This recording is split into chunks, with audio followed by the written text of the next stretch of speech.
Can you believe the interesting history behind baseball spring training?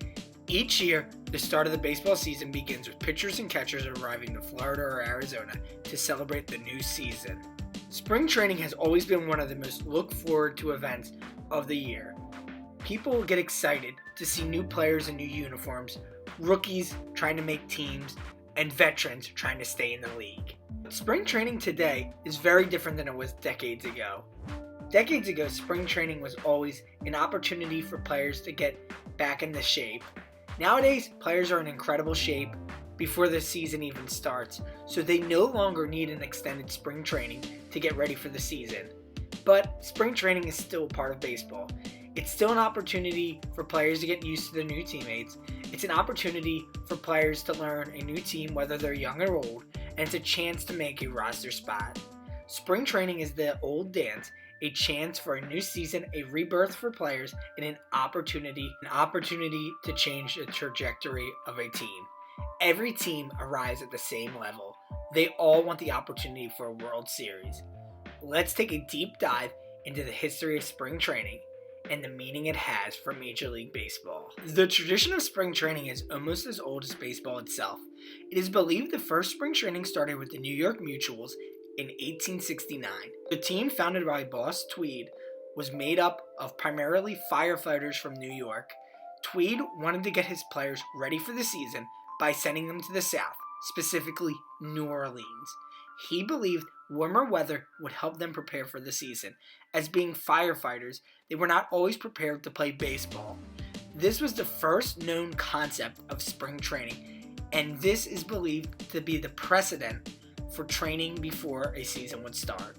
Because of this new concept started by the New York Mutuals, it is believed that more teams wanted a consistent spring training, which began in the 1870s.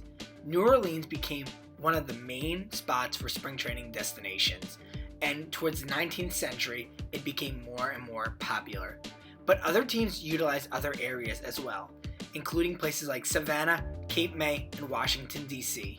However, it became apparent warm weather would be needed for the best training sessions. In 1888, the Washington Nationals became the first team to hold spring training in Florida. Cap Anson, one of the all-time greats in the 1800s, actually would say the concept of spring training was bad. He believed that players would come back to cold climates and not be used to the weather. Thus, they would have sore muscles and be more prone to injury. Though some teams would travel to various different areas for training purposes, the first official location for major league teams to travel to for spring training would be Hot Springs, Arkansas. This would become a very popular place during the 1890s and early 1900s. It would become the spot to go to. The choice of Hot Springs came from Chicago White Stockings president Albert Spalding, as well as Cap Anson, who surprisingly felt that this location would be good for players due to the magical property of the springs in the area. The two had visited the location in 1886 for spring training. After having their first spring training at Hot Springs baseball grounds, the team went on to have a great season. Once seeing this, other teams began to jump in on the concept, as they believed the warmer location plus the magical springs would allow players to quell any soreness or potential injuries. The springs became a driving force for the reason behind spring training being in Arkansas. One interesting thing to note about Hot Springs, Arkansas, is that it became part of baseball history when on St. Patrick's Day in 1918, the Red Sox had an emergency game, meaning they didn't have enough players to play specific positions against Pittsburgh. Because of this, they called upon a young pitcher named Babe Ruth to play first base. Ruth had never played any other positions besides pitcher during his career. Well, Ruth responded by hitting 2 home runs, including one that landed in the Arkansas Alligator Farm and Petting Zoo.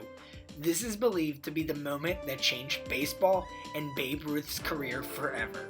Even though Hot Springs, Arkansas became a hot spot for spring training, the overall concept was beginning to spread throughout the southern states.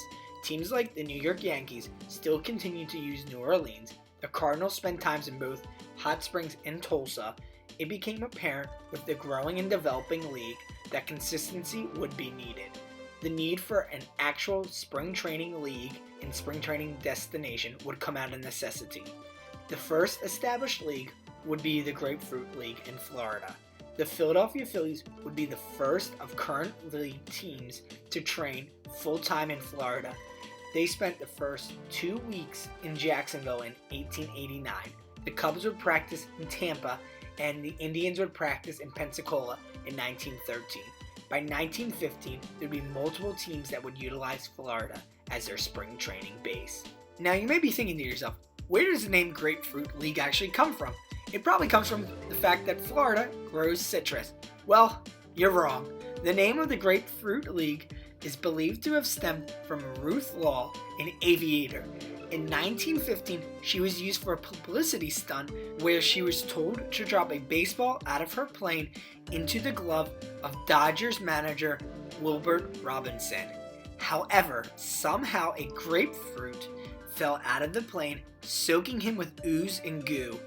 Thus, the creation of the Grapefruit League was established, making Florida the mainstay for many baseball teams. Now, if you're a baseball fan, you know spring training is also held in Arizona. Well, there's a specific reason for the move of some teams to Arizona rather than Florida. Bill Veeck was the main reason for the creation of the Cactus League, as in 1942, Veeck was the owner of the minor league team, the Milwaukee Brewers, who trained in Ocala, Florida. According to Veeck, one day he sat in the blacks-only section of the stands, once talking to fans and understanding how bad segregation was in the region. Veeck would then get in a fight with law enforcement who argued he was not allowed to be sitting there. Veeck told the mayor of Ocala that he was going to move his team and tell the whole country why. By 1945, Veeck would retire to a ranch in Arizona. However, he would get the itch to get back into baseball. He would purchase the Cleveland Indians in 1946. In his mind, he had a plan to add African American baseball players and didn't want to have to deal with the segregation of Florida. He decided to bring his team to Tucson in 1946, and he would then convince the New York Giants to spend their time in Phoenix. Veeck would then add Larry Doby to be the first African American player in the AL in 1947, thus stemming the creation of the Cactus League, and by 1989, they would have 8 teams. As the league continued to expand and grow, it was obvious that they would have to split the teams in half between Florida and Arizona. And by 2018, it would be decided that 15 teams would play in the Cactus League and 15 teams would play in the Grapefruit League, thus establishing the spring training tradition we have today. Now, before we wrap up this video, it is interesting to note that there have been several international spring training sites. In the late 1940s, the Brooklyn Dodgers spent time in both Havana, Cuba, and the Dominican Republic. The New York Yankees would also utilize Cuba or the Dominican around the same period. Even up to recently, teams have played spring training games in Mexico. Overall, the start of the baseball season, beginning with spring training, has become as American as apple pie. No longer do players actually need spring training to get ready for the season, as many are in such great shape. It was once utilized for players to get ready, as baseball was not their full-time job. But it's still great to see young players and hard-working players make their names known during the springtime. Some of our greatest moments in baseball history have come during spring training. Did you know this important piece of baseball history? Let us know in the comments below your opinion of spring training and if you make the travel each year to go see your favorite team. Thanks so much for watching Believable Truths.